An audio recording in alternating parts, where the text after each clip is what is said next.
देशभरातील पालकांच्या दृष्टीनं सगळ्यात महत्त्वाचा विषय सध्या आहे लहान मुलांचा मोबाईल कसा काढून घ्यायचा। बारामतीच्या ज्ञानसागर गुरुकुल शाळेचा हा व्हिडिओ म्हणूनच सध्या देशभरात व्हायरल होतोय। मोठ्या प्रमाणावर लोक पाहत आहेत। यामध्ये लहान मुलांना समोर बसवलेला आहे आणि शाळेतील शिक्षिका मोबाईलच्या विषयी जनजागृती दाखवते। शाळेतून घरी आल्या आल्या आपण दप्तर तसंच फेकून देतो आणि स्कूल बॅग फेकून दिल्यानंतर थेट मोबाईल घेऊन बसतो। मग आपल्याला आई वडील आपल्याला सातत्याने सांगत असतात की तू मोबाईल घेऊ नकोस, पण आपण मोबाईल सोडत नाही। अशा वेळेस मोबाईल घेऊनच झोपतो, मोबाईलच घेऊन सगळे कामं करत असतो आणि सातत्याने वेळ मिळेल त्यावेळेस आपण मोबाईल पाहतो, पण यामुळे आपली दृष्टी जाऊ शकते। असा संदेश या व्हिडिओमध्ये देण्यात आल्यानंतर डॉक्टरांनी ते तपासलं आणि त्यामध्ये तिचे डोळे गेलेत असं जाहीर करून टाकलं।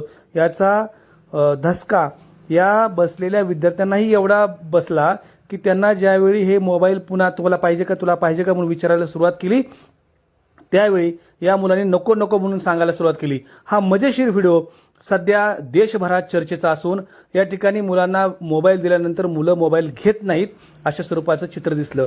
ह्या व्हिडिओची सध्या फक्त बारामतीत नाही तर संपूर्ण देशभरात चर्चा असून या व्हिडिओचे लाखो व्ह्यूज आतापर्यंत आलेले आहेत आणि विद्यार्थ्यांना नेमकं कशा पद्धतीने जनजागृती करावी याचा देखील उत्तम संदेश बारामतीच्या गुरुकुल या ज्ञानसागर गुरुकुल शाळेने दिला आहे। या शाळेचे मुख्य संचालक सागर आटोळे हे नेहमीच अशा स्वरूपाचे वेगवेगळे उपक्रम हाती घेत असतात। त्याचाच हा एक